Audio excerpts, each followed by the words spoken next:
자, 그럼 용어의 정의, 공인인계사 정의를 나가도록 합니다. 그 5페이지 2번 용어의 정의죠? 공인사라 하면 저기 읽어드립니다. 이 법, 공사법인데요. 이 법에 의한 공사 자격을 취득한 자를 말한다. 자격 취득의 동그라미예요. 자, 이 공인인계사 정의는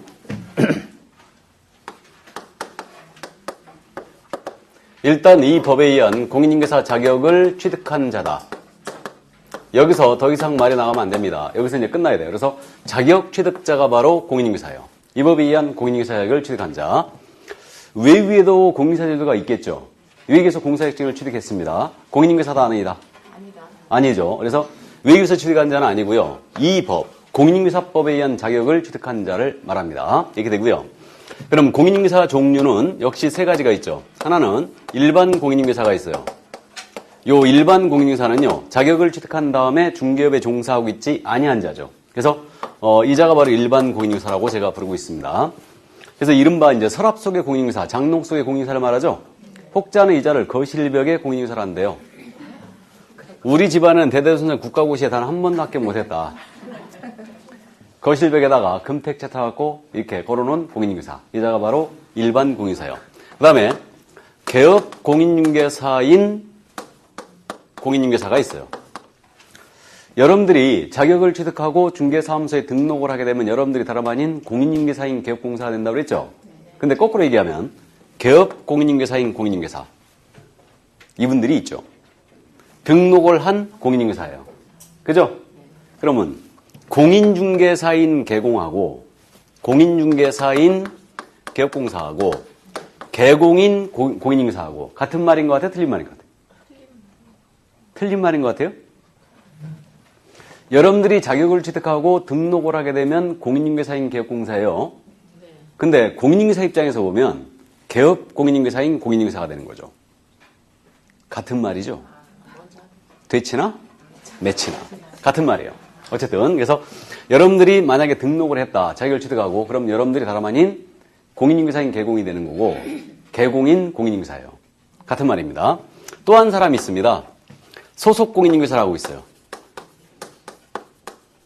자, 이 자를 줄여서 실무에서는 이제 소속이라 부르거나 소공이라 부르거나 이렇게 부르고 있는데 소속 공인인계사가 있어요. 이 자는 고용된 공인인계사를 말하는 거겠죠? 이렇게 되는데 자, 소공에 대한 용어의 정의는 별도로 있습니다. 뒤로 잠깐 넘겨보세요. 6페이지 소속 공인인계사가 있죠? 자, 5번 제가 읽습니다. 소속 공인인계사라 함은 개업공사에 소속된 여기서 끊어보세요. 공인인계사 개업공사인 법인의 사원 또는 임원으로서 공인인계사를 포함한다. 로서 여기서 끊으시고 중개 업무를 수행하거나 여기서 끊으시고 개업공사의 중개 업무를 보조하는 자를 말한다. 자, 이게 소공의 용어의 정의인데 우리 소속공사의 용어의 정의는 어떻게 되냐면요. 개업공사에 소속된 공인인계사로서 괄호 속에 있는 말은 무시합니다. 중개 업무를 수행하거나 개업공사의 중개 업무를 보조하는 자 이래놨습니다. 그럼 소속이 됐다는 얘기는 고용이 됐다는 얘기예요. 고용이 됐고요. 공인인계사에 됩니다. 공인사로서 중개 업무를 수행하나 개업공사의 중개 업무를 보조한다. 그래서 중개 업무라는 게 과연 뭐냐? 이게 문제고요. 보조 업무라는 것은 현장 안내라든가 등기상 증명서를 발급받아온다. 이게 이제 보조 업무에 해당되는 걸 보입니다. 그래서 소공의 용어의 정의는 말 그대로 기억합니다. 소속된 공인인계사로서 중개 업무를 수행하거나 개업공사의 중개 업무를 보조하는 자. 이 자가 바로 소공이에요. 그럼 여기서 중개 업무 수행한다. 이 말이 과연 무슨 뜻일까? 이겁니다. 예를 들어서 이 토지를 갑이 갖고 있어요. 이 토지에 대하여 을과 거래하십니다. 이 거래를 A가 소개하고 있는데 이때 A의 업무 활동을 생각해보면 토지 팔아달라고 중개 의뢰 받습니다. 그럼 토지에 대한 정보 알아야 되죠. 그러니까 등기상 증명서 떼보고 토지장도 떼보고 지적도 보고 현장 가서 봅니다. 다. 그러던 차에 을이 토지를 구해달라고 합니다. 그러면 토지에 대하여 이제 의뢰받은 게 있으니까 브리핑 나가겠죠. 그럼 토지에 대한 정보를 취득하고자 하는 의뢰인에게 브리핑을 하는 업무. 이것을 뭐라 하냐면 확인 설명이라고 그래요. 확인 설명이라고 하고 확인 설명했거든요. 그러자 현장 보자 갑니다. 그럼 을을 모시고 현장 안내하겠죠. 했어요. 계약을 하자고 합니다. 그래서 이제 계약을 하자고 그러니까 계약서를 작성 교부해 줘야 되죠. 그러니까 계약서를 써줍니다. 나아가서 계약서 쓸 때 자신이 설명했던 내용을 문서로 작성하여 교부해야 되는데 이것을 확인 설명서라고 불러요. 이거를. 그럼 확인 설명서도 작성 교부를 해줍니다. 계약 쓸 때. 그 밖에 이 토지에 대한 이제 중도금, 잔금 치르고 계약을 완결을 하게 됩니다. 이렇게. 그럼 결국은 이자의 여러 가지 업무 활동 중에 이 세 가지 업무 있잖아요. 물건에 대한 확인 설명을 하고 계약서를 써주고 설명서를 써줍니다. 요 세 가지 업무가 바로 핵심적인 중개 행위임을 일단 알 수 있고, 요 핵심적인 중개 행위를 우리는 뭐라고 부르고 있냐면 이것을 중개 업무로 한다. 이거를. 그래서 이 소속공사는 우리 사장님과 차이가 지금 자격증을 걸었느냐 안 걸었느냐 이 차이만 있는 거죠 지금. 같은 공인인사예요. 그러다 보니까 이 세 가지 업무는 핵심적인 중개행위니까 우리 법은요, 이거를 사무소를 여신 개업공사가 직접 함을 의무로 부여를 해놨는데 소공도 할 수 있다라고 규정을 두고 있는 거예요 지금. 그러니까 소공은 이 업무를 사장님과 똑같이 수행할 수 있다는 얘기죠. 얘기입니다. 그래서 우리 소속공사인자는 확인 설명할 수 있어요. 계약서 쓸 수 있습니다. 다 쓸 수 있어요. 그 다음에 확인 설명서 쓸 수 있어요. 다. 그러나 의무 자체는 누가 부담한다고요? 개공이 부담하는 거예요. 개공이. 그래서 어쨌든 할 수 있다. 이렇게 돼 있습니다. 그래서 이게 바로 소속공사 용어정이에요. 근데 원래 생각을 해보면요, 소속공사라 함은 개업공사에 소속된 공인인사를 말한다라고 해도 한정이 됩니다. 그죠? 근데 이 말이 왜 들어가 있느냐? 이건 연역에 기인합니다. 그래서 원래 우리 소공은요, 지금의 보조원이 하는 업무, 이 업무만 수행할 수밖에 없었어요. 그러니까 계약서 못 썼습니다. 소공도. 설명서 못 썼어요. 근데 이게 풀린 게 2006년도부터 풀렸어요. 그러면서 2006년도에 풀어주면서 이제 용어의 정의에다 이걸 확 넣어준 거예요. 그래서 소공은 지금 현재 사장님과 똑같이 확인 설명, 계약서 다 쓸 수 있습니다. 이게.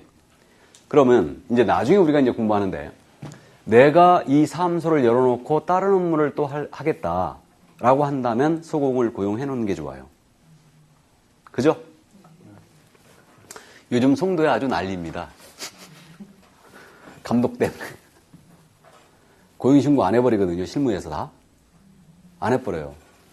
소공에 대한 고용신고 안 하잖아요. 안 하면 업무정지거든요. 근데 고용신고하면 어떤 문제가 생기냐면 4대 보험 문제가 생겨요. 국민연금, 건강보험료, 산재보험, 고용보험 다 들어가야 돼요 이거. 그러니까 이 비용 부담 때문에 이거 고용보험이라든가 이런 것들 전부 다 반반씩 내고 있는 거죠 지금. 내고 있잖아요. 그러다 보니까 이런 비용들 때문에 고용신고 안 해버려요 다. 이거 고용하면 다 고용신고 해줘야 되거든요. 시군구청한테 갖고 고용신고 해야 돼요. 해야 되는데 다 안 해버립니다. 그래갖고 요즘 송도에 저거 단속 엄청 나와요. 엄청 나옵니다. 그럼 이제 단속 나오면요, 우리가 어떻게 하냐면 문 닫고 도망가 버려요. 오늘 송도 저쪽 지역에 감독 뜨니까 전부 다 문 닫고 쉬어라. 공지해요 다. 그럼 공지해버리면 다 문 닫고 분양사무소가 있거나 카페가 있어 다. 그럼 감독관청이 나와가지고 보면은 다 문 닫아 있거든. 그러니까 요즘 뭐라고 하냐면요, 문 닫은 데만 다시 단속하겠다. 그래갖고 할 수 없이 열고 있다니까 또. 그럼 열어놓으면 또 무슨 문제가 있냐면 소공 고용신고 안 했잖아요 지금. 걸리면 바로 업무정지 이거. 한 달 업무정지 먹습니다.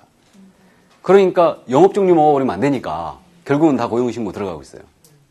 그래갖고 고용신고 지금 많이 하고 있습니다 지금. 그래갖고 고용신고하고 배째라 하고 있는 거죠 지금. 4대 보험 신고해야 되는데 같이 안 해버리죠 그냥. 안 하고 개기는 거예요 그냥. 개기는 겁니다. 근데 문제는 뭐냐면 4대 보험이 우리 저 편의점에 아르바이트를 많이 쓰죠. 걔들 해줘야 되죠. 원래 다 안 하지. 다 안 하고 있습니다. 그럼 중개업소만 소공이나 중개보조원한테 이걸 4대 보험을 매긴다. 형평성에 문제가 생겨요. 그래갖고 나도 한번 그 이의 제기 하려고 4대 보험 매기면 이거 너네 편의점 매기냐 안 매기냐 한번 보자 한번. 그러려고 지금. 예. 어쨌든 그래서 소공사 이렇게 용어의 정의가 되어 있습니다. 근데 중개사무소에 자격증이 있는 분도 있고 없는 분도 있죠. 없는 분을 뭐라 하냐? 중개보조원이라고 해요. 그 밑에 6번에 있죠. 중개보조원의 정의. 자, 중개보조원은 뭐라고 되어 있느냐? 중개보조원은 공인중개사가 아닌 자로서, 여기서 끊어보세요. 아닌 자로서 개업공사에 소속되어, 여기서 끊어보시고, 중개대사물에 대한 현장 안내 및 일반 사무 등 개업공사의 중개 업무 관련된 단순 업무를 보조한 자를 말한다. 단순한 업무를 보조의 밑줄이에요. 자, 그럼 중개보조는 핵심 단어가 세 가지네요. 일단 출발을 뭐라고 하겠어요? 공인중개사가 아닌 자로서. 그러나 고용이 된 거예요. 개공에게 소속되어 중개사물에 대한 현장 안내 및 일반 사무 등 개업공사 중개 업무 관련된 단순 업무만 보조하는 자 이렇게 돼 있죠? 자, 이렇게 돼 있습니다. 그럼 단순 업무 보조가 결국 예를 든 게 현장 안내라든가 일반 사무라고 돼 있죠? 그럼 결국은 우리 중개보조는 중개 업무라는 걸 할 수 있어요, 없어요? 없다는 얘기네요. 중개 업무가 이거였죠? 이게 안 된다는 얘기예요. 이렇게 됩니다. 그러면 우리가 실무적으로 중개사무소 한 번쯤 가봤는데 명함을 받아봤거든요. 보조이라고 찍힌 명함 있어요, 없어요? 없습니다. 뭐라고 찍혀 있어요? 실장. 그렇죠. 하다못해 부장, 과장, 이사. 맞죠? 이렇게 써 있습니다. 그러면 보조원에 해당하는 실장님, 이분은 중개 업무 수행할 수 있어요, 없어요? 없습니다. 근데 실무에서는 다 하고 있죠. 하고 있습니다. 그러면 보조원에 해당하는 실장님이 브리핑하고 개공의 도장을 가지고 계약서에 막 찍어내잖아요. 그럼 어떻게 되느냐? 등록증 대여로 갑니다. 이때는 대여로 가요. 그러니까 이제 요즘 업무를 전부 다 컴퓨터로 하고 있다는 거 알고 있죠? 수기 작성하는 경우 거의 없어요. 그러니까 수기를 작성하는 중개사무소에서는 근무하지 마세요. 거래하지 마세요. 혹시 거래하시더라도 설명서나 계약서를 수기로 작성한다. 그때는 사기의 우려가 있으니까 절대 거래하지 마세요. 컴퓨터로 작성합니다. 그러면 실장님이 컴퓨터로 전부 다 계약서를 씁니다. 설명서 다 써요. 쓰고 이제 출력을 하잖아요. 출력하고 우리 개업공사가 직접 브리핑 다시 해요. 다시 합니다. 그럼 이건 보조 업무로 봐야 돼요. 보조 업무로 봐야 됩니다. 그래서 대강의 브리핑을 실장님, 보조원에 대한 실장님이 하고 계약 단계에서 우리 개업공사가 다시 브리핑 나가요. 다. 그러면 이건 보조 업무로 봐야 돼요. 무슨 말인지 아시죠? 그러니까 일단 이론적으로 우리는 시험에 대비하니까 보조원은 확인 설명할 수 있다, 없다? 없다. 계약 쓸 수도 없다. 설명 쓸 수도 없어요. 근데 소공은 쓸 수 있어요. 있습니다. 그래서 이걸 또 이해해 두셔야 되죠. 그래서 기본적으로 이게 업무의 이제 한계에 관한 문제인데, 그래서 어쨌든 보조원은 보조 업무에 국한이 되어 있습니다. 이게 우리 법의 취지예요. 이게. 그래서 어쨌든 이렇게 되어 있고요. 근데 이제 사무소에 그런 사무소도 많다고 그랬죠. 그래서 자격증을 A가 걸었는데 사장님은 갑이에요. 그럼 나중에 보면 사장님이 전부 다 하죠? 다 해요. 저런 중개업소, 그러니까 이제 우리가 흔히 하는 말로 실무에서 공인중개사들끼리도 서로 단골이 있어요. 개공끼리도 단골이 있습니다. 무슨 얘기냐면 여러분들이 실무를 하다 보면 저 중개업소와 거래하게 되면은 아주 일이 원활하게 잘 흘러가. 트러블이 안 생기는 거예요. 왜? 거기 개업공사가 이미 다 예측을 하고 정리를 해나가는 거예요. 미리미리. 정리해나가는 겁니다. 근데 죄송한 얘기지만 이 자리에도 그런 분들 계실지 모르겠는데 이렇게 운영하는 사무소 있죠? 10중 8구 이런 사무소와 거래하면 꼭 일이 생겨요. 왜냐면 정통 일을 지금 A가 지금 공부한 거죠? 그 다음에 갑은 부동산에 갖고 돈 좀 따신 분이에요. 자격증 따긴 싫어. 그러니까 자격증 뭐 세고 셌는데 뭐하러 따? 그래가면서 이제 자격증 걸게 하고 업무를 하는 겁니다. 근데 이분은 정통으로 일을 배운 게 아니죠. 일을 배운 게 아니에요. 이런 데서 일을 배우면요. 완전히 잘못 배웁니다. 손님 붙이는 것만 관심이 있어요. 손님 붙이는 것만. 사실은 손님 붙이는 게 중요한 게 아니고 후속타를 날리는 게 훨씬 중요해요. 그러니까 손님의 불만, 그 다음에 나중에 이걸 어떻게 계약을 원만하게 정리가 끝내는가. 이게 진짜 중요한데 이런 부분들은 이분들이 거의 신경을 안 써요. 잘못되면 자격 취소하거든, 이거. 잘못하면. 업무정리 먹고. 근데 본인이 업무정리 먹는 것이 아니니까 결국 이분이 다 먹어요, 이분이. 그러니까 결국은 이제 이런 중개사무소를 우리 협회에서도 규제를 해야 되지 않느냐라고 단속을 많이 하고 있는데 사실은 이게 자격증을 거신 분이 출근하면요. 권한이 없는 거예요. 출근하는데 이건 대여가 아닌데. 그러니까 결국은 이제 업무를 이분이 수행하느냐 안 하느냐 이런 걸 걸 수 있는데 이렇게 걸면 이분이 당해요. 이분이. 대여로 걸립니다. 이거는. 그렇기 때문에 이제 어쨌든 그 일을 하다 보면 중개업소들이 이제 선별이 되는 거죠. 하다 보면은 저 중개업소와는 똑같이 물건을 다 갖고 있잖아요, 요즘은. 손님들 다 같이 갖고 있잖아요. 그러니까 물건 이제 띄워요. 다 띄우면 무슨 물건 찾는다. 그러면 A 중개업소, B 중개업소, C 중개업소 물건 다 보내오죠. 있다 하고 보내와. 그러면 A, B, C 딱 봤을 때 A하고 거래했을 때는 아무 문제가 없었어. 거기 공인중개사가 워낙 잘하니까. 그래갖고 A하고 이제 거래하게 되는 거죠. 이게. 그래갖고 이제 점점 그렇게 자꾸 무리를 일으키는 그런 중개업소는 도태가 돼가는 겁니다. 그러니까 결국 계약을 하더라도 지금도 잘하는 이렇게 많은 중개업소 중에 잘하는 데는 잘해요. 계속 잘합니다. 그러니까 중개업소들끼리 서로 단골이 있죠. 손님만 단골이 있는 게 아니에요. 중개업소끼리도 단골이 있습니다. 이게 상당히 중요해요, 실무에서는. 그래서 이제 하다 보면은 어쨌든 근데 저 중개업소와 거래하면 뒷박치는 거예요. 뒷박이 뭐냐 하면 물건 채가는 거예요. 그러니까 물건 찾았는데 물건 줬어요. 줬는데 자기네도 있다고 그래, 나중에. 그 물건이. 그게 뒷박치는 거거든. 근데 그런 게 아주 비일비재해요. 그러니까 이제 그런 부분들이 여러분들이 실무를 하시면서 성격이 고매하신 분들 있죠? 고매하다 하면 남들한테 싫은 소리 못하고 이렇게 악착같이 안 하시는 분들 그렇게 살아오신 거예요. 그런 분들은 중개업 안 어울립니다.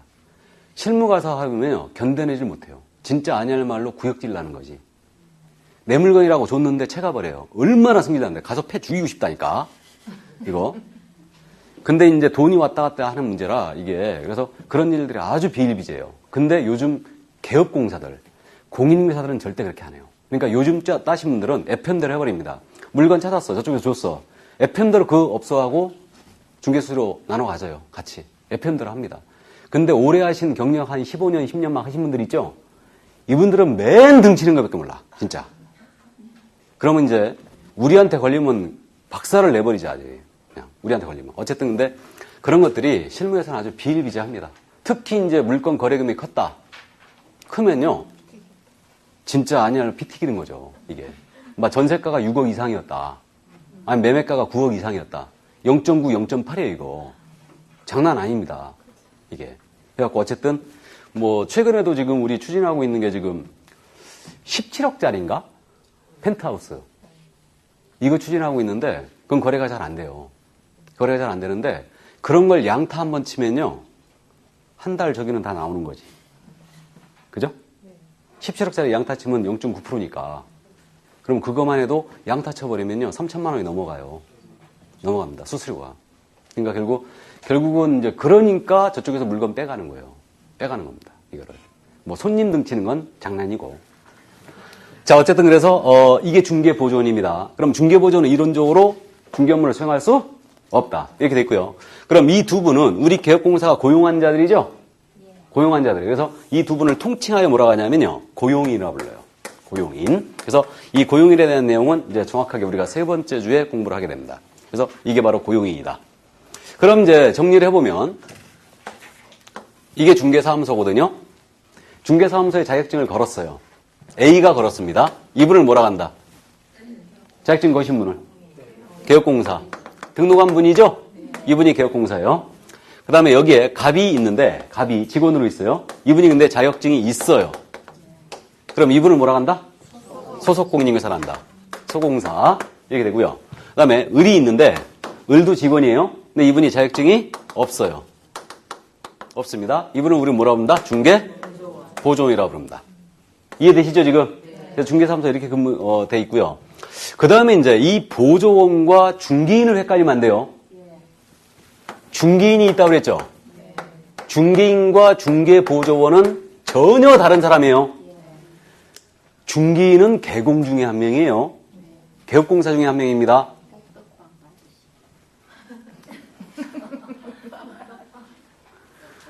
지금도 중개인 사무소라고 가끔 하는데 이른바 이제 말씀하셨듯이 복덕방이라고 이제 불렀었는데 이제 복덕방이라는 표현은 안 쓰고요. 조선일보에서 복덕방이라고 표현했다가 사과문까지 냈잖아요. 공인중개사를 비하하는 발언이다 이거. 그래가지고 사과문까지 냈어요 그거. 협회에서 난리 쳐가지고. 따로지요. 왜냐면 왜 복덕방이라 하냐면 그거는 그때 그냥 허가증만 받아가면 했으니까. 지금 등록증으로 다 바꿔줬고요. 등록 간주된 분이니까 그냥 개공이라 불러야 돼 그냥. 제 개인적인 생각은 중개인들한테 전부 다 자격증 줘버리고 그냥 공인중개사로 통일하면 좋겠어요. 그냥 공인중개사로. 중개인 지금 5천 명밖에 안 남았다고 그랬죠. 그러니까 저 강의 시작할 때만 해도요. 중개인이 한 3만 명이 있었어요. 근데 이제 지금은 많이 줄어가지고 5천 명밖에 안 남았는데 그래서 어쨌든 이분들한테 자격증 다 줘버리고 공인중개사로 그냥 통일하면 좋을 것 같은데 어쨌든 중개인이 한 분이라도 살아계시면 우리 법에는 꼭 중개인에 대한 규정을 남겨놔야 되죠. 남겨놔야 됩니다. 그래서 어쨌든 그 정도 있는데 보조원하고 중개인은 전혀 틀린 개념이에요. 이분은 직원에 하나는 거고 중개인은 개공, 사장님 중에 한 분이에요. 무슨 말인지 아시죠? 그래서 이 점과 헷갈리면 안 되고요. 그 다음에 우리 법은 공인중개사란 말과 개업공사란 말을 완전히 달리 쓰고 있죠. 공인중개사란 말과 개업 공인중개사란 말 완전히 틀리죠 지금. 공인중개사는 그냥 단순 자격 취득자예요. 근데 개업공사는 개설 등록을 한 자예요. 무슨 말인지 아시죠? 구분하세요. 그러니까 용어를 정확하게 구분해야 돼요. 그러니까 개공은 사장님을 얘기하는 거예요. 등록한 자. 등록한 분을 얘기하고 거기에는 법인도 있고 공인중개사도 있어요. 중개인도 계시죠. 개공에는. 그다음에 공인중개사에는 자격만 취득한 자예요. 그냥. 자격만 취득한 자고 그 중에는 이제 소공이 있고요. 그 다음에 개업공사인 공인중개사가 있고 그 다음에 이렇게 일반 공인중개사가 있는 거예요. 그래서 이 정도 구분을 해놓으시고 하라고요. 중개업을 할 수 있는 자는 개업공인중개사예요? 공인중개사예요? 중개업을 할 수 있는 자는 개업공인중개사예요? 공인중개사예요? 개업공사죠. 중개업을 하고자 할 때는 등록을 해야 된다고 그랬죠? 그럼 등록한 자가 누구라고요? 개업공사. 그러니까 공인중개사가 중개업을 할 수 있는 게 아니에요. 여러분들이 자격을 취득하고 바로 중개업을 해버리잖아요. 등록 안 하고 무등록 중개업으로 처벌받아요. 이건 3년 이하의 징역이에요. 무등록 중개업은. 우리 법상 가장 중히 처벌합니다. 그래서 어쨌든 공인중개사란 말과 개공이란 말을 완전히 구분한다. 그래서 그 점을 헷갈리면 안 됩니다. 그래서 여러분들이 제일 헷갈리는 게 공인중개사, 개공 이걸 제일 헷갈려 하고요. 중개인하고 중개보조원을 헷갈려 하면 안 돼요. 무슨 말인지 아시죠? 중개인들은 엄청 불쾌합니다. 보조원하고 헷갈리게 합니다. 이거. 저희 옛날에 살던 동네에도 중개인이 계셨어요. 중개인 사무소라고 이제 딱 써놓고 있는데 거기는 말 그대로 진짜 복덕방이에요. 복덕방입니다. 그래서 거기는 이제 사랑방이죠. 어르신들 놀러 와서 이제 놀고 가시고 그 뭐 간판도 이제 옛날에 그 쓰던 거 그냥 쓰고 있고 요즘 중개사무소 인테리어 엄청 잘하잖아요. 인테리어를. 그러니까 그렇게 하는데 감독 나가잖아요. 감독 나가면 공무원이 거기 피해 다녀. 중개인 사무소 피해 다닙니다. 왜 피해 다닐 것 같아요? 감독 나가는 공무원들이 젊잖아요. 완전 차고 돌거든요. 완전 차고 도는데 거기 피해가. 괜히 들어갔다가 욕만 바가지로 먹고 나고 한참 지금 끝바로 오르고 있는데 지금 말 시킨다고 자꾸 이게. 그러니까 어쨌든 뭐 피해 다니는데 그러니까 중개인은 그냥 그 명맥만 유지하고 있는 거예요. 어쨌든 그래서 뭐 소일거로 그렇게 이제 하고만 계시는 거죠. 연세가 많을 걸로 추정이 되기 때문에. 자, 그래서 일단 용어의 정의 여기까지였습니다. 여기까지였고 이제 중개대상물로 넘어가죠. 6페이지 우리 법 제3조예요. 자, 중개상물도 물론 매년 지금 출제하고 있는데 조문을 읽어드립니다. 법 제3조. 중개사물의 범위. 이 법에 의한 중개사물의 범위는 다음 각호와 같다. 1호 토지, 2호 건축물, 그 밖의 토용창물, 3호 그 밖의 대통령이 정하는 재산권 및 물건 이랬고요. 영제 2조라고 되어 있죠. 영이라고 써 있는 것은요. 대통령령을 말합니다. 시행령. 아까 제가 우리 법령의 구성이 법이 있고 시행령이 있고 시행규칙이 있다고 그랬죠. 이렇게 나눠지는데 시행령은 다른 말로 뭐라고 한다고요? 대통령 령. 여기 시행규칙은 다른 말로 국토교통부 령 이렇게 부르는데 지금 우리 책에 영이라고 써 있는 표현은 시행령을 얘기해요. 그 다음에 규칙이라고 써 있는 게 나올 거예요. 나중에 규칙이라고 써 있는 것은 시행규칙을 얘기합니다. 그래서 이렇게 돼 있는데 그래서 어쨌든 대통령령에는 세 가지가 정해져 있어요. 세 가지가 법 제3조 3호의 규정에 따른 중개사물은 다음 각호와 같다 그래갖고 1호 임모연한 법률에 따른 임모, 그 다음에 2호 공장 및 광업재단 제단법에 따른 공장재단 및 광업재단으로 되어 있습니다. 이게 바로 법정사물 5가지가 이거예요. 그 3조 조문을 한번 읽어드렸는데 우리가 지금 법을 공부하니까요. 우리 법조문의 체계를 잠깐 말씀드립니다. 법조문 체계. 쓰는 방법을 이제 잠깐 말씀드리는데 상식적으로 이해만 해두세요. 뭐 이런 건 시험에 나오는 거 아닌데 원래 이제 민법 시간에 언급이 되는 게 맞는데 뭐 우리가 그 민법은 지금 진도 나가느라 바쁘니까 시간이 많은 제가 잠깐 언급합니다. 우리 그 법조문의 구성의 형태는 일단 제 몇 조 이렇게 쓰죠. 법 제3조. 그 다음에 여기다 세부적인 내용을 넣고 싶으면 아라비아 숫자로 동그라미 1, 2, 3번, 4번, 5번, 6번 이렇게 정합니다. 이렇게 동그라미 친 것은 항이라고 그래요. 항이라고 그러고요. 그 다음 이제 사망 밑에 좀 더 세부적으로 표현하고 싶다. 그럼 이때는 1, 2, 3 이렇게 써요. 아라비아 숫자로 1, 2, 3, 4, 5 이렇게 동그라미 안 친 아라비아 숫자로 그냥 이렇게 1, 2, 3으로 썼잖아요. 이걸 호라고 그래요. 호라고 그러고요. 그 다음 이제 2호 밑에 좀 더 세부적인 내용을 더 표현하고 싶다. 그러면 이때는 가, 나, 다, 라 이런 식으로 표현해요. 그러면 가나다라로 표현되어 있죠. 이것을 목이라고 그래요. 목. 이 이하로는 다 안 씁니다. 그래서 우리는 조항호목의 체계를 취하고 있다고 그래요. 이렇게 되는데, 그럼 예를 들어서 다목을 읽는다. 다목을. 이때는 어떻게 읽냐면요. 이게 만약에 법제 2조였다. 2조였고, 그 다음에 2조 밑에 항, 3항 밑에 지금 1, 2, 3호가 있죠. 그 다음에 1, 2, 3호 중에 2호 밑에 다목이 있죠. 그럼 어떻게 읽냐면 법제 2조, 제3항, 제2호, 다목 이렇게 불러요. 가나다에는 제를 안 붙입니다. 이거를. 그래서 법제 2조, 제3항, 제2호, 그 다음에 다목 이렇게 읽어요. 그래서 지금 현재 우리 3조는 항이 없죠. 그러니까 조문에서 이 법에 의한 중요문은 다음 각 코와 같다 이래놨죠. 그래갖고 아라베 시절 1, 2, 3호로 바로 들어갔죠. 그래서 법제 3조, 제1호, 제2호, 제3호 이렇게 읽는 거예요. 이게. 그래가지고 영제 2조에서는 법제 3조, 제3호의 규정에 따른 중요문은 다음 각 같다 이러는 거죠 지금. 그래서 일단 그렇게 읽는 겁니다. 조항호목이다. 참고하세요. 자, 그럼 이제 우리는 중사물의 종류가 5가지가 정해있는데, 이건 이제 법정. 우리 중개사물이 법제 3조에서 정해있기 때문에 법정, 중개대상물 이렇게 부르는데, 앞으로는 그냥 중개대상물 이렇게 부르겠습니다. 그래서 중개상물 그러면 5가지를 얘기하는 거예요. 그래서 1호가 토지고, 토지. 그 다음에 2호가 건축물. 그 밖의 토지정착물 이러는 거예요. 그 다음 이제 법제 3조 그래갖고 대통령령이 정하는 재산권 및 물건 그래갖고 대통령령에서 3가지가 있는 거예요. 임무에 관한 법률에 따른 임목과 공장 및 광업재단 재단법에 따른 공장재단과 광업재단이 있더라. 그래서 오늘은 개념 정도만 파악하고 수업을 마치도록 하겠습니다. 그래서 이게 소위 법정상물 5가지인데 요 2가지는 우리 공사법에서 직접 규정을 두고 있고요. 이 3가지는 대통령령에서 규정을 두고 있죠. 이렇게 돼 있고요. 개론 시간에 이제 공부했는데 여기 토지 건물입니다. 토지 건물은 우리가 협의의 부동산이라고 공부한 적 있죠? 좁은 의미의 부동산이고 이 3가지는 부동산과 유사하게 취급한다 해서 의제 부동산 또는 준부동산 이렇게 불렀습니다. 근데 준부동산이 요거만 있는 게 아니죠. 등기 등록되는 재산들 선박, 항공기, 건설기계, 포크레인 같은 거죠. 그 다음에 뭐가 있나? 자동차가 있죠. 이게 또 의제 부동산이에요. 근데 의제 부동산 모두가 중개물로 들어가 있는 것은 아니다. 3가지만 들어가 있죠. 3가지만 딱 들어가 있고 이것은 중개물이 아닙니다.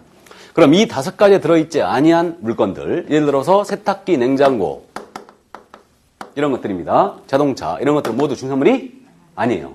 아닙니다. 그래서 이걸 소위 법정상물 5가지가 바로 이거란 얘기죠. 이게. 그래서 이 5가지에 대해서는요. 등록을 한 자만이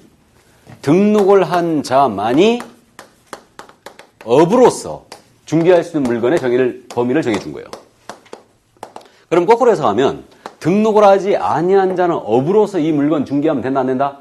안 된다라는 의지가 담겨 있는 거예요. 그러니까 개설 등록을 하지 아니한 자가 이걸 업으로 중개했잖아요. 계속 반복적으로 보수받고 이거 중개를 하고 다녔다. 그럼 이건 무등록 중개업이 됩니다. 그때는 3년 이하의 징역이에요. 그래서 중개사물 규정의 취지는 바로 그거란 얘기죠. 무등록 중개업과 등록 중개업의 경계선을 이루고 있는 거예요. 그러니까 이 5가지 물건은 적법하게 등록한 자만이 업으로 중개할 수 있어요.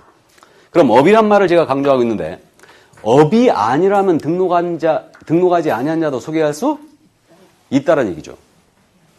그럼 이거 누가 공부하고 있다고 그랬더니 내가 아파트 팔려고 하거든. 살 사람 있으면 소개 좀 해달라 그럽니다. 여러분들한테 소개해도 상관이 없다. 한 번 정도 소개하는 건 상관이 없어요. 이걸 계속 반복적으로 등록하지 않는 자가 소개했잖아요. 그럼 처벌받아요. 이해되십니까? 그럼 누가 소개해달라고 하면 소개해주세요. 그리고 보수 무지하게 받아도 아무 상관이 없습니다. 한 번만 하는 거니까. 근데 아는 사람 말하고 무지하게 하다가 걸렸어요. 여러 번 하다가 걸렸습니다. 뭐라고 해야 돼요? 네? 한 번만 했다고 오리발 확 내밀어야지. 그죠? 처음이더라고. 이게 오리발이 최고예요. 오리발이 최고야. 자, 그래서 어쨌든 그 정도 이해해 주시고요. 그럼 이제 토지가 뭐고 건물이 뭐고 정착물이 뭐고 입광목이 뭔지만 정리하고 오늘 수업을 끝냅니다. 자, 그럼 토지라는 것은 우리가 잘 알고 있어요. 토지라는 것은 자연적인 연속성이 있기 때문에 끊임없이 이어지고 있어요. 그래서 인이어로 이렇게 선을 그었습니다. 토지에다가. 이걸 이제 공시법 시간에 공부하죠. 이 선을 공시법 시간에 뭐라고 공부하느냐? 바로 경계라 불러요. 경계라 부르고 이 경계로 둘러싸인 부분 이것을 필 또는 필지라고 불러요. 필지라고. 그래서 이 필이 바로 한마지기 이거죠? 토지의 단위가 바로 필이에요. 그래서 필이 되고 있고요. 그러면 필마다 지번이 하나. 이게 1필 1지목 원칙이에요. 이게. 그다음에 필마다 면적 하나. 필마다 지목도 하나 이거 그 소유권도 하나 결정됩니다. 민법에 따르면. 그래서 필마다 다 소유권이 있어요. 이게. 그래서 토지의 중산물의 단위라는 것은 결국 필이 되고 있다는 얘기죠. 그런데 한 필지의 일부거든요. 일부는 이걸 분필이라는 걸 하지 않고는 팔 수가 없어요. 팔 수가 없습니다. 분필을 해야지만 팔 수 있어요. 그러나 이걸 분필을 하지 않고도 한 필지 일부에 대하여 세를 놓을 수 있다 없다? 있죠? 내가 토지 한 필지 갖고 있는데 이거에 대하여 반쪽만 갑이 세를 얻어가겠대요. 반쪽만? 그거 세 놓을 수 있죠? 이거를 소개할 수 있어요 없어요? 있어요. 있죠. 그러면 한 필지의 일부라도 한 필지의 일부일지라도 이거 세 놓는 거 중개할 수 있다고 그랬죠? 중개산물이 될 수 있다. 이게 결론이에요. 그래서 토지는 필이 단위가 됨이 원칙이에요. 필 단위로 거래해야 돼요. 필 단위로 거래해야 되는데 이거 세를 놓을 때 임대차의 목적은 한 필지의 일부도 가능합니다. 일단 여기까지만 해주세요. 이게 바로 토지였어요. 토지였고 이제 민법에서 이제 토지에 대한 내용을 더 공부합니다. 토지 소유권의 범위라는 것은 정당한 이익이 있는 범위 내에서 상하에 미친다. 뭐 이런 식으로 공부하는데 그건 후일 더 하기로 하고요. 자, 그다음 이제 건물이에요. 건물인데 토지가 필이 단위거든요. 그럼 건물은 동이 단위예요. 동 단위로 거래됨이 원칙이에요. 동. 한 동, 두 동, 세 동 이렇게 동 단위로 소유권이 인정이 되는데 건물은 토지와 달리요. 한 동의 일부이면서도 소유권을 인정해요. 한 동의 일부이면서도. 이런 예가 뭐가 있어요? 아파트. 그죠? 아파트는 세대별로 소유권이 있죠, 지금? 한 동의 일부잖아요, 지금. 근데 세대별로 소유권이 있는 거예요. 이 아파트와 같은 건물을 여러분들 뭐라 그러냐면, 이제, 집합 건물이라고 민법 시간에 공부할 거예요. 집합 건물이고, 이것을 등기법 시간에는 구분 건물이라고 공부할 거예요. 이거를, 같은 표현인데, 그래서, 이거는 구분 소유권이 인정이 되고 있는 겁니다. 그래서 이 소유권의 이름을 구분 소유권이라고 불러요. 그럼 결론은 한 동의 일부일지라도 중개대상물이 될 수 있다라는 얘기죠. 그 다음에 이제 아파트가 있는데 방이 4칸이 있어요. 이렇게 부부가 쓰고 아들 쓰고 땅 땄습니다. 방 한 칸 비었어요. 이거 세놓을 수 있어요 없어요? 있어요. 근데 이거 팔아치울 수는 있어요 없어요? 방 한 칸은? 없어요. 한 필지 일부 못 판다고 그랬죠? 분필해야 된다고 그랬어요. 똑같아요. 똑같은 원리가 적용되는데 그래서 방 한 칸은 팔아치울 수는 없지만 세를 놓을 수는 있어요. 그럼 이거 소개할 수 있죠? 그럼 중산 무리다 아니다? 무리다. 이게 결론이죠. 이해되시죠? 이게 바로 이제 건물이었고요. 건물은 그럼 이게 실체가 있어야 되거든요. 일체 있어야 되는데 실체가 없음에도 불구하고 건물로 보는 게 있어요. 그게 바로 분양권이에요. 분양권이 뭔지는 아시죠? 그럼 분양권은 중산물이 되는 거 맞습니다. 맞는데 분양권과 비슷한 입주권이라는 거 들어봤죠? 입주권인데 이 입주권은 뭐냐면요. 입주 예정자로 선정될 수 있는 지위에 불과한 거예요. 그럼 당첨이 되면 내가 여기에 입주 예정자가 된다는 거죠. 동호수가 특정이 돼 있어요, 안 됐어요? 내가 들어갈 집이 특정이 안 됐어요. 그러니까 입주권은 내가 당첨이 되면 이 아파트에 들어갈 수 있는 지위가 생긴 거죠. 그럼 이건 어느 집에 들어갈지 특정은 아직 안 됐어요. 그래서 입주권은 중개대상물이 아니라고 했죠. 왜? 특정이 안 됐으니까. 그럼 분양권은 중개물이라고 했어요. 그럼 분양권과 입주권은 확실히 구분하는데 이 분양권이라는 것은 뭐냐면요.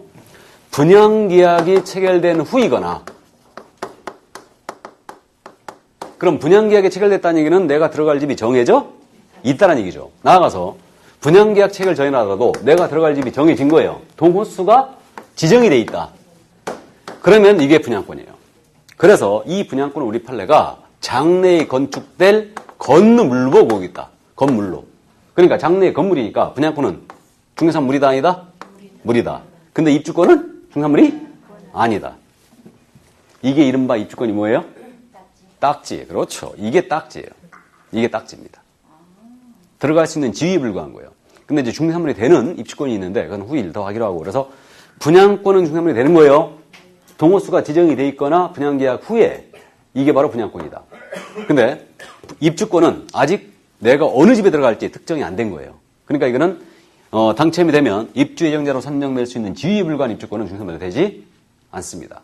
근데 떴다 부동산이 저런 거 막 사고 팔고 했잖아요. 그건 조금 있다. 자, 그래서 이렇게 되고요.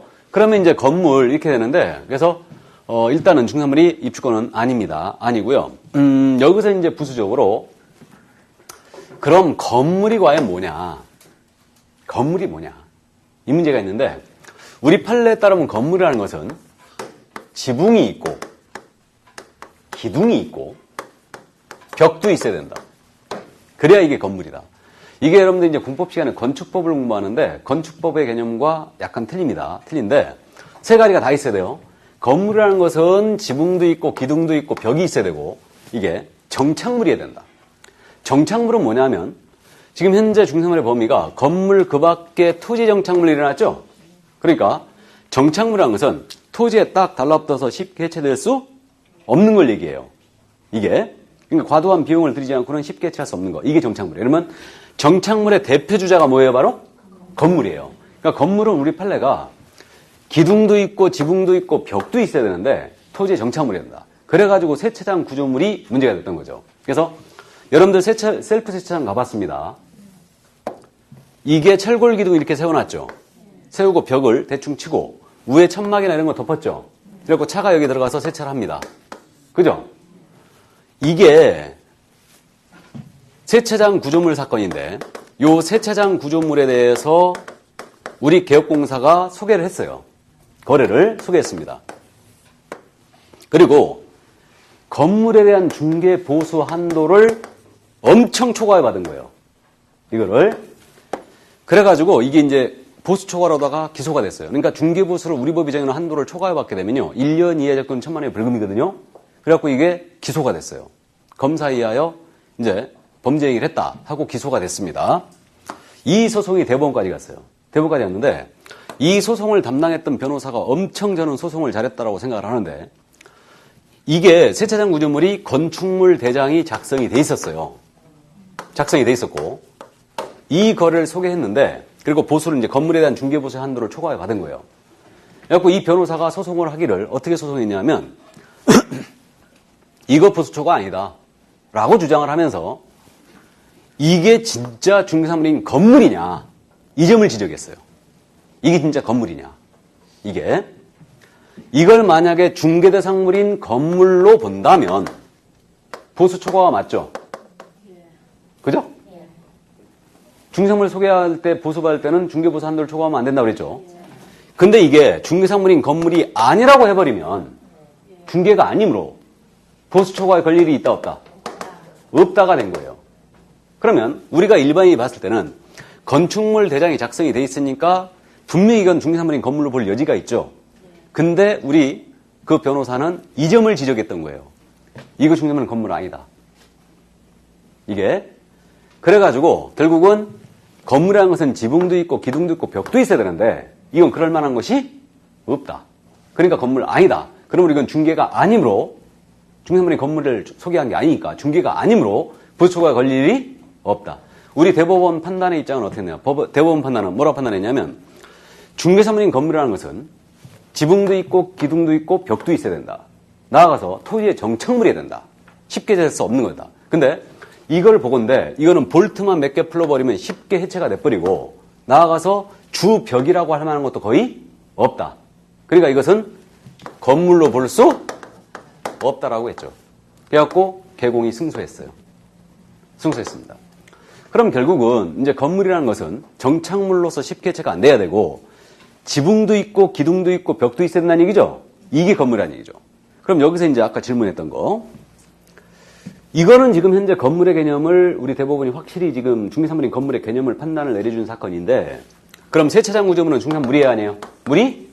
아니죠. 근데 이 거래를 우리 개업공사가 소개했어요 안 했어요? 했어요. 소개했죠. 그러면 결국은 중개대상 물이냐의 문제와 우리가 소개를 할 수 있느냐의 문제는 다르죠. 별개의 문제라는 걸 알 수 있어요. 무슨 말인지 이해되세요? 이걸 처음에 공부하시면서 헷갈리면 안 됩니다. 소개할 수 있느냐의 문제는 우리 다른 법이 규제를 하느냐 안 하느냐 문제예요. 소개를 할 수 있느냐 없느냐 문제는 법이 규제를 하느냐 안 하느냐. 규제를 안 한다면 소개할 수 있다는 얘기죠. 규제를 안 한다면. 그럼 이 5가지에 대해서는 우리 법이 규제하고 있는 거죠? 5가지는 등록한 자만이 소개할 수 있어요? 그럼 5가지 들어가 있지 않아요. 이거는 규제하는 사항이 없다면 당연히 소개할 수 있죠. 생각해볼까요, 그럼? 우리 세탁기입니다. 이거 우리 개업공사가 소개할 수 있을까요, 없을까요? 중고 세탁기 사고 파는 거. 할 수 있죠? 규제하는 법이 없으니까. 이해되세요? 세차장 구조물. 중성물 아니라고 그랬죠? 소개할 수 있어요, 없어요? 있죠. 규제하는 법이 없으니까. 이때 보수는 마음대로 받으면 돼요. 무슨 말인지 아시죠? 중개가 아니니까. 우리 이제 비근한 얘기로 권리금이라는 게 있습니다. 상가 거래할 때. 권리금의 성격은 우리가 나중에 공부하는데, 권리금이라는 것은 일단 여러분들이 상식적으로 알고 있는 게 집기 비품이 있죠? 안에 책상, 냉장고, 세탁기 이런 것들 집기 비품에 대한 보상의 성격을 띠고 있죠. 그 다음에 영업권, 노하우 이런 거에 대한 보상의 성격을 띠고 있어요. 권리금이. 그럼 권리금은 중개대상 물인 것 같아, 아닌 것 같아요? 권리금.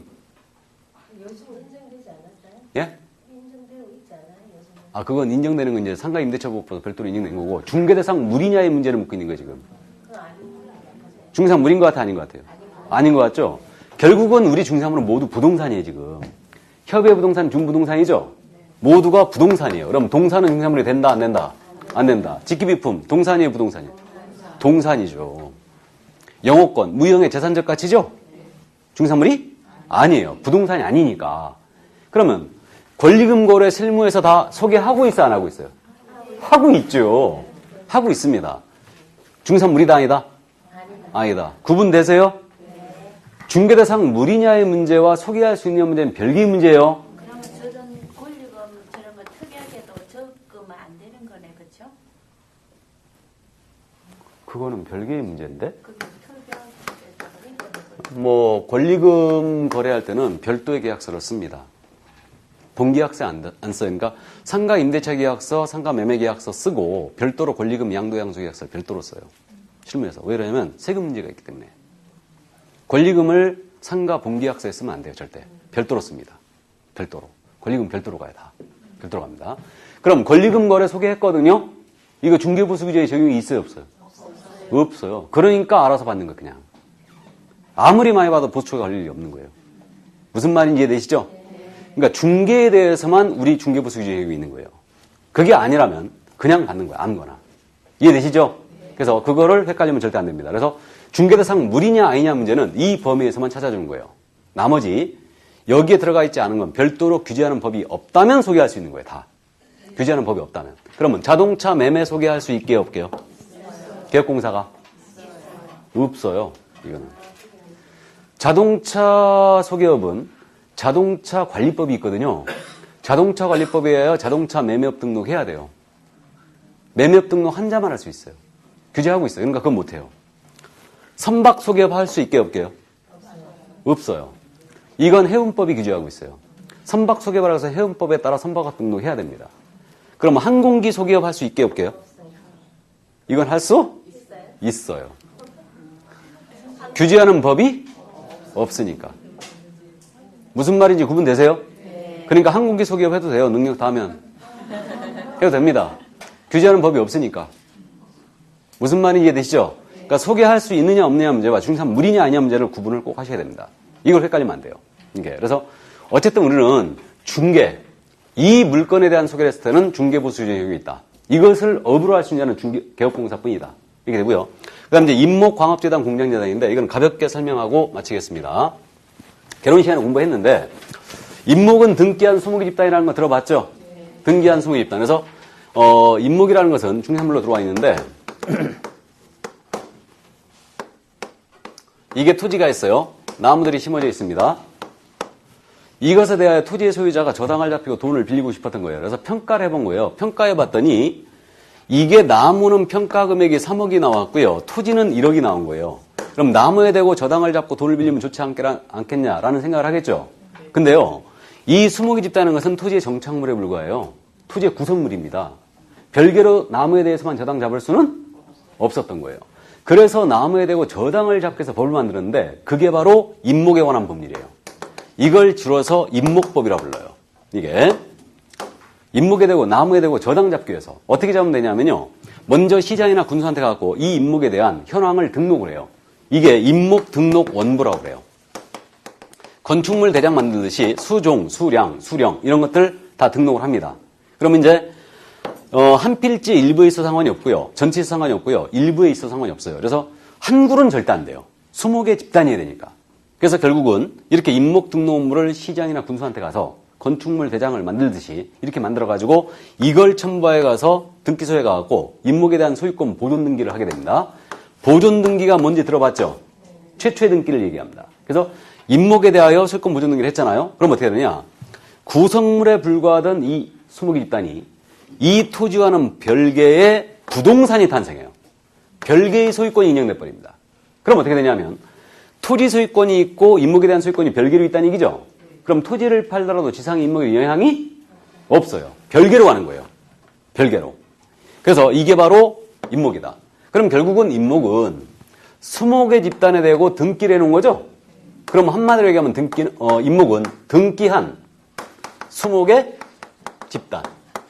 요게 임목이에요. 이게. 그래서 나무에 대고 등기 쳐놓은 거예요. 이게 바로 임목입니다.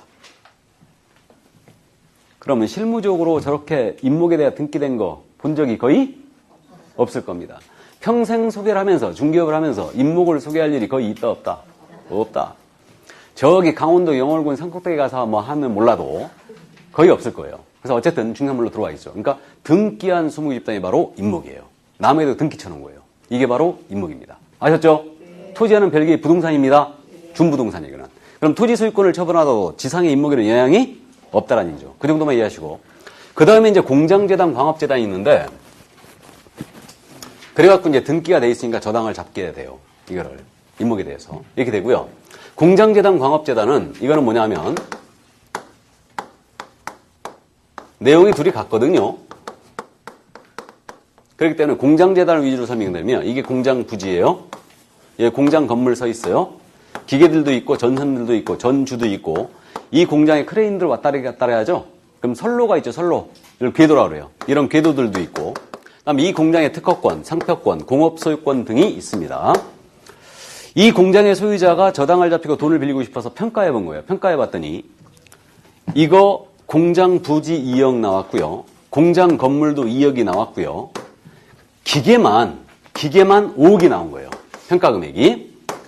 그럼 이 공장의 소유자는 그 생각할 거 아니에요. 이 기계에 대고 저당을 잡히고 돈을 빌리면 좋지 않겠냐라는 생각을 하겠죠. 근데 여러분들 이제 민법 시간 공부하는데 우리 민법상 저당권이라는 것은 원칙적으로 부동산에 대하여 성립합니다. 부동산에 대하여 성립하는 물권이에요. 이거는 부동산에 대해서만 저당을 잡을 수 있다는 얘기죠. 근데 기계는 동산이에요, 부동산이에요? 동산입니다. 기계가 왜 동산이에요? 움직이니까. 그죠? 자동차 말이에요. 무지하게 잘 움직이거든요. 자동차? 가만 놔두면 안 움직여. 물론 가만 놔두면 다 안 움직이거든요. 근데 자동차 우리가 뭐라고 그랬어요? 준부동산이라고 그랬죠? 그죠? 그러니까 움직이느냐 안 움직이느냐로 따지면 안 되죠. 물론 한자는 움직일 동을 써갖고 동산, 부동산 이렇게 표현하는데 우리 이제 법학을 공부하고 있어요. 법을 공부하기 때문에 법적인 관점에서 동산, 부동산을 봐줘야 되죠. 이게 이제 시험에 우리가 이제 적합한 건데 제가 지금 부동산을 뭐라고 그러냐면 부동산이라는 것은 우리 민법에 따르면 토지 또는 건축물 그 밖에 토지 정착물이 있죠. 이게 협의의 부동산이에요. 이게 민법상의 부동산이라고 해요. 왜 그러냐면 우리 민법의 규정이 어떻게 되냐면 여러분들 나중에 공부합니다. 민법의 부동산이 어떻게 되냐면 토지 및 그 정착물이다 이랬어요. 토지 및 그 정착물이다. 그럼 정착물은 뭐냐? 정착물은 토지에 딱 달라붙어서 쉽게 해체될 수 없는 거라고 그랬죠. 그럼 대표적인 정착물이 뭐였어요? 바로 건물이었어요. 그러니까 우리 민법상 부동산이라는 것은 토지와 그 정착물이 됩니다. 그럼 결국 생각을 해보면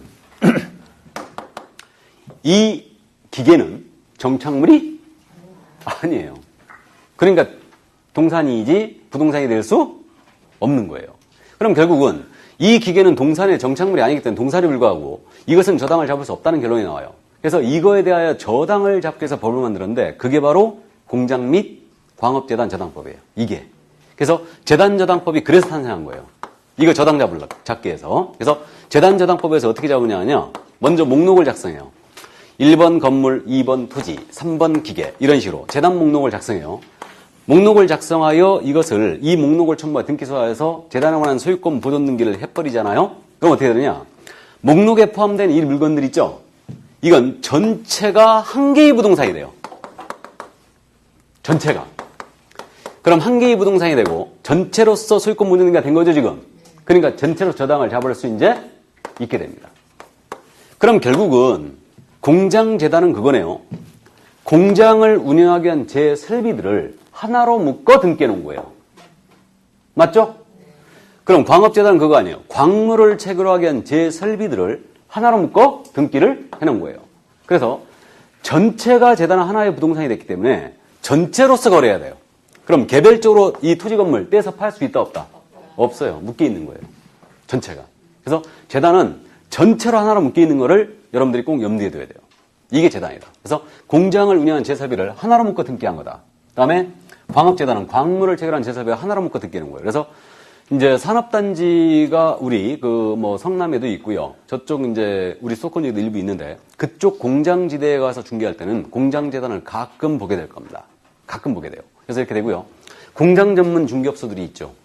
공장만 전문적으로 하는. 그래서 주로 남자분들이 이제 제조업체에 근무하다가 퇴직을 하시고 공장 전문 중개업소를 하는 경우가 있는데 공장 전문 중개업소는 1년에 한 2건만 해도 먹고 사는데 아무 지장이 없죠. 워낙 단위가 크기 때문에.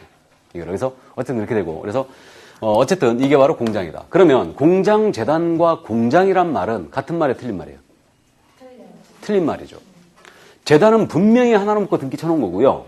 공장은 건물 하나일 수도 있고 전체를 나타낼 수도 있고 불확정 개념이죠. 근데 공장재단은 명쾌합니다. 목록에 포함된 것으로서 등기해 놓은 거예요. 이게 바로 재단이에요. 이해되시죠? 그럼 재단은 중산물로 들어와 있는 게 광업재단과 공장재단뿐이에요. 두 개만 들어와 있습니다. 나머지 재단은 다 아니에요. 이거는. 그래서 일단 여기까지. 그래서 요게 이제 중산물에 대한 기본 개념이었습니다. 그래서 토지가 뭐고, 건물이 뭐고, 정착물이 뭐고, 그 다음에 이제 공장재단, 광업재단 임목이 뭔지 기본만 이해해 두세요. 일단은. 자, 그래서 오늘은 일단 여기까지입니다. 여기까지고. 마지막으로 그 9페이지에 중산물이 되기 위한 요건이라고 돼 있죠? 요건이라 돼 있는데, 이거는 뭐 가볍게 이제 다음 순환서부터 할 건데, 만약에 건물은 다 중산물로 돼 있거든요? 근데, 우리 성남시청 청사 아주 잘 지어놨는데, 성남시청 청사입니다. 중산물 되나요? 안 되나요? 이거?